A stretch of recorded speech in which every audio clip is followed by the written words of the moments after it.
Bismillah, alhamdulillah wassalatu wassalamu ala rasulillah wa ala alihi wa ashabihi wa man tabi'ahum bisanin ila yaumil qiyamah amma ba'd. Alhamdulillah, segala puji dan syukur kita haturkan kepada Allah Subhanahu wa taala atas segala nikmat yang Allah berikan kepada kita, sehingga dalam kesempatan yang mulia ini kita masih diberi kesehatan, keafiatan oleh Allah Subhanahu wa taala. Maka kita manfaatkan kesehatan kita untuk menuntut ilmu, yang mana mudah-mudahan ilmu ini menjadi bekal terbaik bagi kita. Apalagi ilmu ini adalah ilmu tentang pendidikan, ya. Bagaimana supaya kita bisa mendidik anak kita dengan baik dan benar. Maka ini butuh yang namanya ilmu, ya. Nah, insya Allah yang akan kita bahas adalah buku yang ditulis oleh Ustadz Ratno Abu Muhammad Hafizahullah Ta'ala. Beliau menulis buku Parenting dan Psikologi Islam. Judulnya adalah Perusak Mental Anak. 12 tindakan yang merusak mental anak. Nah, di buku ini beliau menuliskan kata pengantar yang sangat bagus sekali. Kita bacakan bahwa hati anak itu di waktu kecilnya itu seperti kayu yang masih berumur muda. Masih menjadi ranting, warnanya hijau, siap untuk dibentuk dan diarahkan. Namun ketika umurnya semakin dewasa, maka ranting yang tadinya hijau itu semakin berubah warna menjadi agak kecoklatan. Arahnya pun sudah susah untuk dibelokkan. Nah, anak-anak sangat terpengaruh dengan segala ucapan yang didengarnya, dan juga terpengaruh oleh perlakuan yang didapatkannya. Tentu yang paling pertama dari kita sebagai orang tua. Jadi sebagai orang tua, maka ucapan dan perbuatan kita itu sangat mempengaruhi anak-anak kita. Entah itu ucapan yang baik, perbuatan yang baik, maupun sebaliknya ucapan dan perbuatan yang buruk. Maka itu akan ada pengaruhnya kepada anak-anak kita. Dan faktor terbesar terbentuknya luka hati atau tali negatif dalam kejiwaan anak adalah teriakan, kemudian perendahan, dan kritikan pada pribadi anak. Nah, ini adalah kata pengantar yang ditulis oleh beliau di dalam buku Perusak Mental Anak. 12 tindakan yang merusak mental anak. Nah, mudah-mudahan kita bisa mengambil faedah dan manfaat yang besar dari buku beliau ini, yaitu Ustadz Ratno Abu Muhammad Hafizahullah Ta'ala. Oke, kita baca. Di halaman pertama beliau menulis tentang antara mental dan kesolihan anak. Mental anak adalah sesuatu yang lebih penting daripada kesolihan. Mental juga lebih penting daripada adab seorang anak. Masya Allah.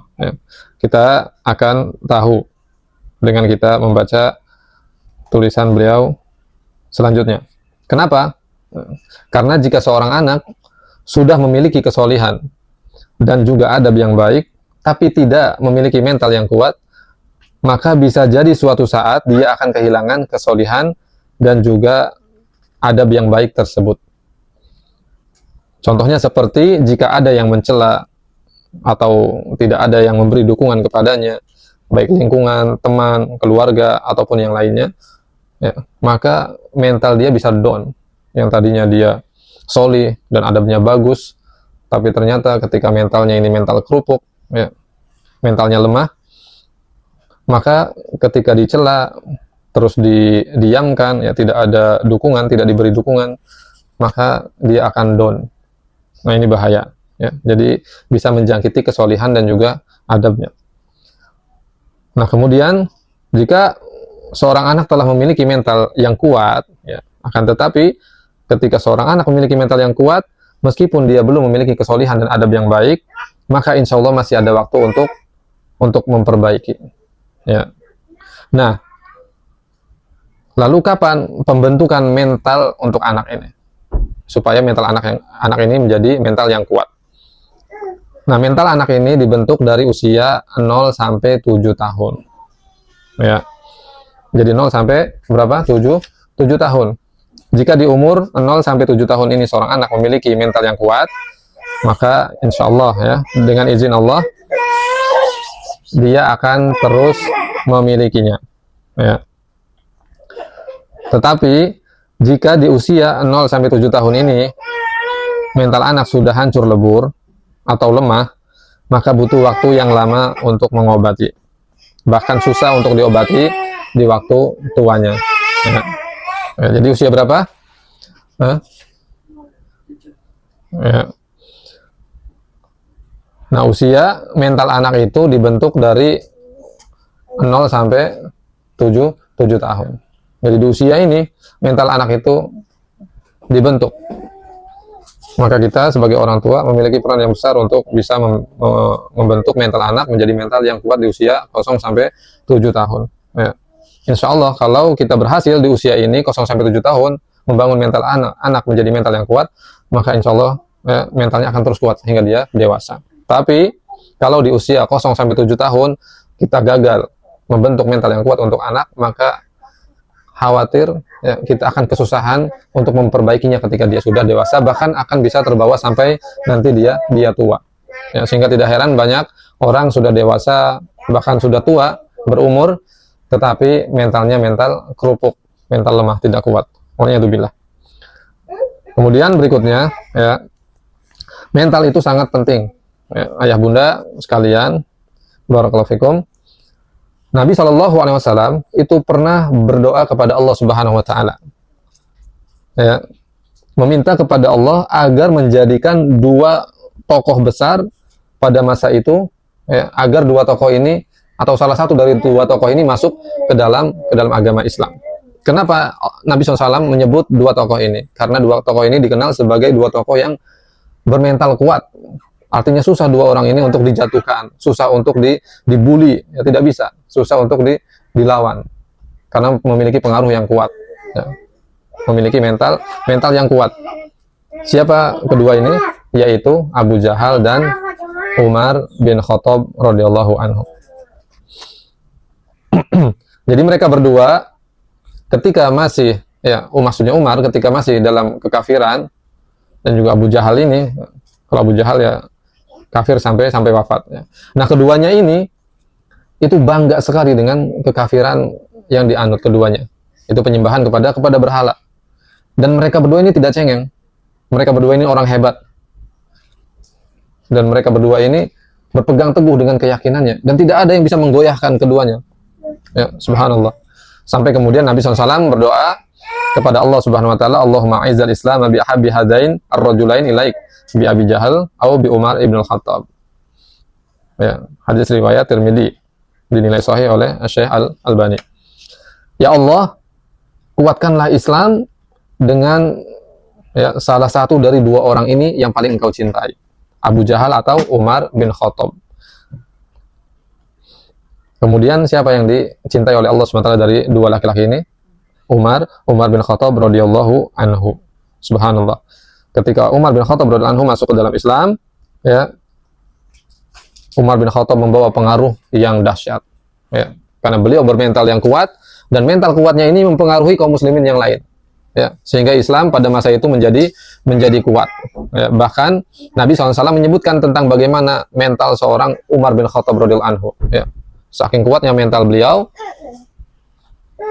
sampai-sampai kata Nabi SAW, walladzi nafsi biyadihi ma laqiyaka syaitan qad salikan fajjan ila salaka fajjan ghairu fajjik. Ya, demi Allah, kata Nabi SAW, yang mana jiwaku berada di tangan Allah Subhanahu Wa Taala, tidaklah setan itu bertemu denganmu di suatu jalan, melainkan setan akan memilih jalan yang lain. Masya Allah. Karena Umar luar biasa, ya, memiliki mental yang begitu kuat. Jadi tidak takut dengan apapun, tidak bisa digoyahkan oleh siapapun. Sampai-sampai makhluk halus pun, ya, syaitan, dia kalau melewati suatu jalan dan jalan itu telah dilewati oleh Umar, maka dia pindah ke jalan yang lain. Subhanallah. Kemudian juga dalam riwayat yang lain, ya, diriwayatkan oleh Imam Ahmad bahwa Ibnu Abbas radhiyallahu anhuma pernah mengatakan, lamma aslama Umar nazala Jibril faqala ya Muhammad laqad istabsyara ahlu sama bi islami Umar. Masya Allah. Ketika Islam Kata Abdullah bin Abbas radhiyallahu anhuma, ketika Umar ibn al-Khattab radhiyallahu anhu masuk Islam, malaikat Jibril alaihissalam itu turun, kemudian mengabarkan kepada Nabi Muhammad sallallahu alaihi wasallam, laqad istabsyara ahlus sama bi islami Umar. Jadi seluruh penduduk langit mereka berbahagia, bergembira dengan masuk Islamnya Umar ibn al-Khattab radhiyallahu anhu. Dan Ibnu Mas'ud radhiyallahu anhu ya berkata tentang masuknya Umar bin Khattab ke dalam Islam ya, di awal dakwah Nabi Muhammad SAW. Kata beliau, mazilna izzatan mundu aslama Umar. Kami selalu dalam kemuliaan dan kehormatan ya, sejak Umar masuk Islam. Jadi ketika Umar masuk Islam, itu Islam menjadi semakin kuat. Masya Allah. Jadi manusia yang kuat mentalnya sungguh sangat luar biasa, dibanggakan penduduk langit dan penduduk bumi. Alangkah bahagianya ya jika anak-anak kita bisa tumbuh dan berkembang dalam mental yang kuat. Nah kemudian ya, beliau menuliskan tentang efek mental lemah. Jadi mental yang lemah memiliki dua efek. Pertama, menjadi rendah diri, kemudian tidak pede, yang tidak percaya diri, kemudian penakut, mudah dibully, kemudian mudah sakit hati ya, saat dihina, dan yang semisal ini. Jadi intinya orang tersebut ya, kalau mentalnya lemah, maka hatinya ini berhati kecil, ya, rapuh. Kemudian efek yang kedua, ya. Kemudian efek yang kedua dari mental yang lemah ini adalah anak akan menjadi anak yang susah diatur. Ya, tidak mau menerima masukan, keras kepala, menyalahkan orang lain, merendahkan dan yang semisalnya. Nah, dua hal ini disebutkan oleh Dr. Mustafa Abu Sa'ad dalam program Kama Robbayani. Ya. Nah, dari kalangan sahabat ternyata ada yang memiliki efek nomor 2 ini. Ya. Jadi ada di antara sahabat Nabi SAW yang ternyata memiliki mental yang lemah, ya. Yang mana efeknya menjangkiti beliau, ya, efek nomor 2. Tetapi maksud di sini beliau menuliskan tentang kisah sahabat ini bukan untuk merendahkan, tetapi agar kita mengambil pelajaran dari kisah sahabat ini. Sahabat itu adalah Abu Dzar Al-Ghifari. Ya. Jadi Abu Dzar Al-Ghifari ketika di awal beliau masuk Islam, Nabi SAW itu memberi saran kepada Abu Dzar Al-Ghifari radhiyallahu anhu agar kembali kepada kaumnya. Ya, akhirnya udah pulang kampung saja kamu, ya, pulang ke kaummu dan jangan menampakkan keislamannya di hadapan halayak penduduk Mekah. Ya, kata Nabi SAW, irji ila qaumika fa akhbirhum hatta ya'tiyaka bi amri. Ya, hatta ya'tiyaka amri. Pulanglah ya, kepada kaummu, kemudian dakwahkan Islam kepada mereka dan tetaplah seperti itu ya sampai nanti datang kabar dariku, kata Nabi Shallallahu Alaihi Wasallam. Nah, bukannya Abu Dzar Al-Ghifari langsung pulang kepada kaumnya, ya, pulang ke kampungnya, malah justru beliau radhiyallahu anhu itu pergi ke Ka'bah. Kemudian di sana berteriak di hadapan atau di tengah orang-orang kafir yang banyak. Kemudian beliau menyatakan diri bahwa beliau telah masuk Islam. Apa yang terjadi? Ya, beliau langsung digeruduk oleh orang-orang kafir Quraisy pada waktu itu, digebukin ya, hingga terbaring, jadi jatuh, blok, ya, tidak bisa berbuat apa-apa karena diserang oleh banyak orang. Sehingga kemudian datanglah Al-Abbas, ya, paman Nabi SAW, yang kemudian menyelamatkan beliau ya, atas izin Allah Subhanahu wa Ta'ala. Nah, ini kisah ini menunjukkan tentang lemahnya mental seorang sahabat bernama Abu Dzar Al-Ghifari radhiyallahu anhu. Kenapa? Apa tandanya? Tandanya adalah beliau tidak menerima saran atau pesan yang dipesankan oleh siapa? Nabi SAW. Apa pesan Nabi kepada Abu Dzar? Agar pulang saja ke kaumnya, ya, mendakwahi kaumnya. Tidak perlu kemudian menampakkan Islam di tengah-tengah orang Quraisy, orang kafir Quraisy. Karena pada waktu itu ya masih awal-awal Islam, ya, belum kuat. Tapi Abu Dzar malah kemudian apa? Mengabaikan saran dan pesan Nabi Shallallahu Alaihi Wasallam dengan lantangnya ya di depan Ka'bah, di hadapan banyak orang kafir Quraisy. Beliau berteriak bahwa beliau telah masuk Islam. Akhirnya yang terjadi ya beliau hampir saja kehilangan nyawanya karena digebukin oleh orang banyak. Ya. Tapi alhamdulillah atas izin Allah selamat karena ditolong oleh paman Nabi SAW yang bernama Al-Abbas. Nah, kemudian juga contoh yang keduanya ya terkait Abu Dzar Al-Ghifari ini, bahwa beliau ini memiliki mental yang lemah, yaitu adalah ketika beliau berseteru dengan Bilal ibn Rabah. Jadi Abu Dzar Al-Ghifari radhiyallahu anhu pernah berseteru dengan Bilal, berselisih dengan Bilal. Masya Allah. Ya, ini dua sahabat Nabi SAW, ternyata kehidupan mereka tidak selalu akur dan damai. Ada masa-masa mereka itu berselisih dan berseteru. Tapi di sini, ya, Abu Dzar Al-Ghifari tiba-tiba mengeluarkan ya, kalimat mengejek kepada Bilal dengan ejekan yang kasar sekali. Dasar anak budak wanita hitam. Ya. Dasar anak budak wanita hitam. Itu dilontarkan oleh Abu Dzar kepada siapa? Bilal. Bilal ya. Ini kasar sekali ya. Nah, akhirnya kejadian ini diketahui oleh Nabi Shallallahu Alaihi Wasallam. Sampai kemudian Nabi Shallallahu Alaihi Wasallam berkata kepada Abu Dzar, ya Abu Dzar,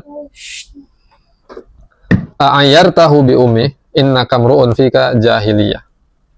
Wahai Abu Dzar, apakah kamu mencela dia ya dengan membawa nama ibunya?